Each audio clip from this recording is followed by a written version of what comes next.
Welcome back, ladies and gentlemen, to another Cosmic Crucible video.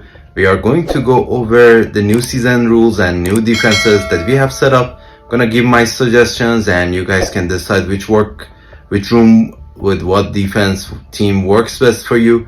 And flash news, I have Mephisto unlocked, so we're gonna place him on the defense as well. Let's jump right into it.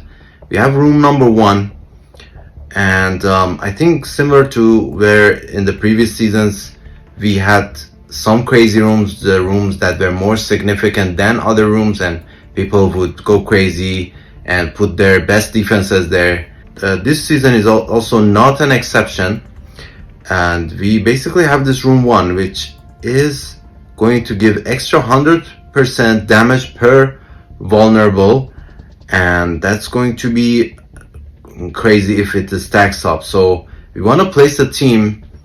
I'm gonna say that we don't want to place a Spider Society or Annihilators here because they're the ones that are not gonna get vulnerable. So this is basically 100% damage per vulnerable on the attacking character. So we want our characters to have more vulnerables. So for this room, I have set up a partial Night Stalker team. I think if I had Man-Thing, the room would be stronger, of course, but personally I couldn't think of any high damage dealing team that I could place here that could get me some wins. I think there's still Tangled, and there's new warriors that can counter this team. We're gonna see about that, but I'm hoping that just the thickness will help me out. And second room, we have rules of combat. Rules of combat will be villain characters applying defense down on attack, on successful attack, and hero characters apply offense down. In my opinion, it's a nothing burger room. Not gonna lie, this is not gonna do much in terms of the wins. I think just any team that you have set up, if you have like secret defenders, if you have hive mind, any team, honestly, I think Kestrel would be a good idea here for the pings. If you have villains on your team and they're getting the defense down on the enemy side, and each time they get attacked, Kestrel will ping. If you have a big Kestrel, it's gonna be a good chunk of damage. I might move Kestrel here, but for now this is the team that I have. I have hive mind plus Mephisto, which is a combination of 2 heroes, 2 villains with Mephisto. And they're gonna land some offense down, defense down. I'm not sure how this is gonna work. It's still gonna get sacked twice if they don't have Mephisto on offense, so that's about that. You have Raid on Crucible. This is also the second strongest room, or second most significant room within this season, and I think people are gonna go crazy over this room, and they're gonna put Night Stalkers, they're gonna put the newer Raid team, specifically this team right here, the Sentinels, and the new Orchis team. This is going to be the crazy one. On the side note, alternatively, you can also place your Alpha Flight here. Personally, if I see Alpha Flight, I'm gonna just go in with my Orchis if I have Orchis, or I could go with, I guess I could go with Hive Mind as well. Not sure how that's gonna work, but I think this team, Orchis team, will be the hard counter to Alpha Flight. Personally, I think Alpha Flight could be useful on offense this season. At least they could take out some guys, they could stand a chance, but Orchis is direct counter to Alpha Flight, and Alpha Flight is one of the newer raid teams that we have. Spider Society will be great here, but again, we've had experience, like the whole community has had some experience with Bifrost, with your Death Seed, with your Extreme team, as well as some of these older raid teams. So pretty much everyone knows how to counter those, and the newer raid teams will have more success. If you have Omega Sentinel, will be even better than what I have. I have Silver Surfer there. He's just big for me, and I have him there as a big chunky character to do some damage, but that's about that. But hopefully the rest of the team will get me some wins. We will see.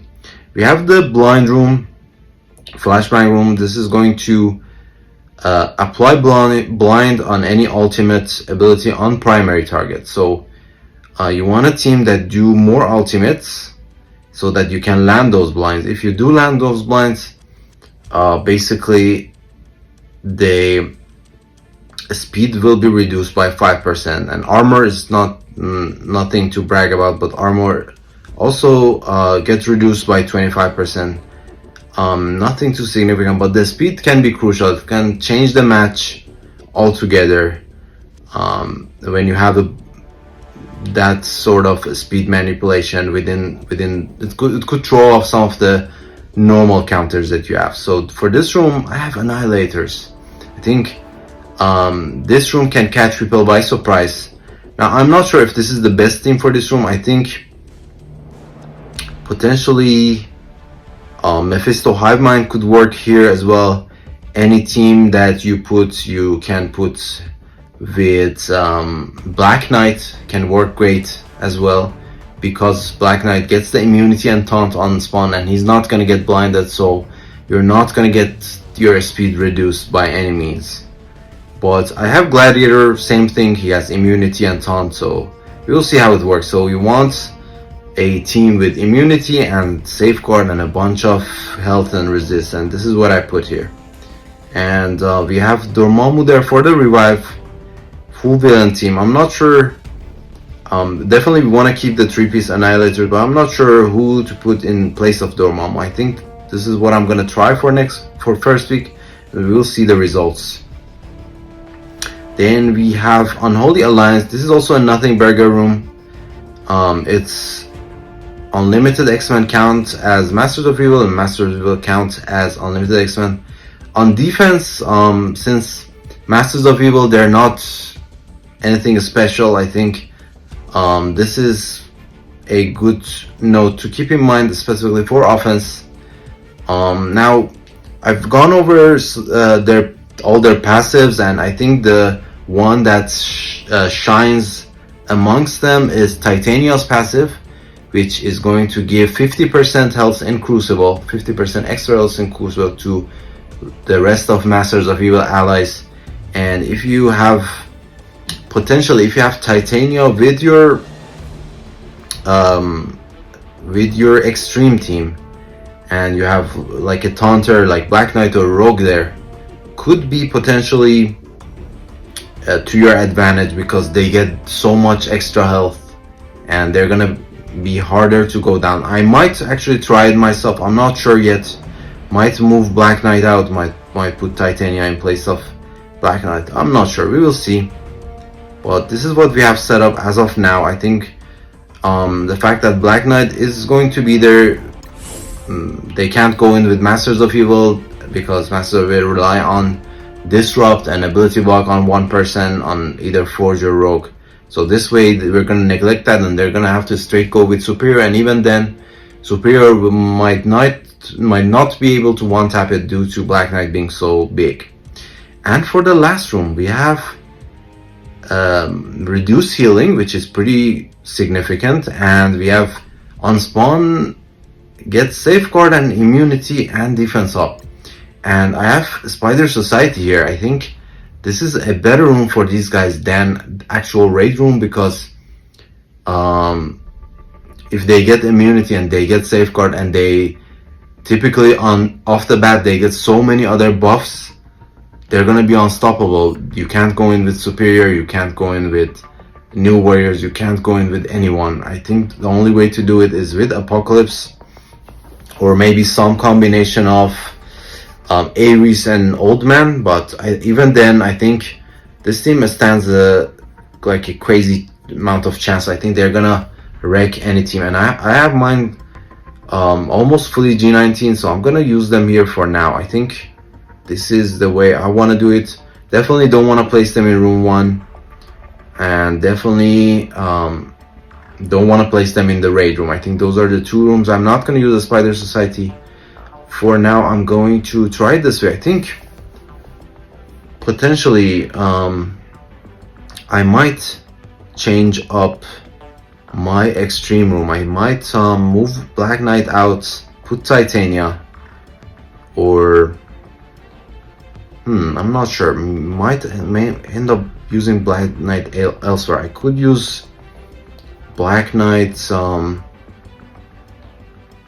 probably in room 1, I think. No, room 1. Fortifier characters and healer characters apply 1 vulnerable, striker 3 vulnerable. So you want I think you want probably less strikers in this room because of the fact that they will apply so many vulnerables, and if they apply the vulnerables, you want to be sure to kill your enemies, because if you don't kill your enemies and they have so many vulnerables, they're gonna destroy you. So that's my thought process there. So I have my big damage dealing guys, so that if I get the vulnerables, and let's say if my blade goes, if my kestrel goes, and they have like 2-3 vulnerables, get extra 500% damage, and they're gonna wreck someone out the gate. I think that's the goal there, but we will see. I could put Hive Mind Mephisto as well, but I don't think that's worth the shot, because they get sacked twice, and in the third round they're gonna go in with like Superior or some big team, and I don't think Hive Mind will get any turns, so I don't think that's even gonna matter. But we will see. I could potentially move Black Knight elsewhere, move him in room 1 or in the raid room in place of Silver Surfer. But yeah, that's about it guys. You guys let me know your thoughts, and let me know what you suggest or what you have on your defense. I'm curious. This is only week 1. I'm sure there will be better places to keep each defensive team. We will see about that, but as of right now, this is what we have. I hope this video is helpful to you guys. If it is, please be sure to leave a like and smash that subscribe button for more support, and I will continue to be making videos for you guys. I'm happy to be here, happy to have you. Check you later.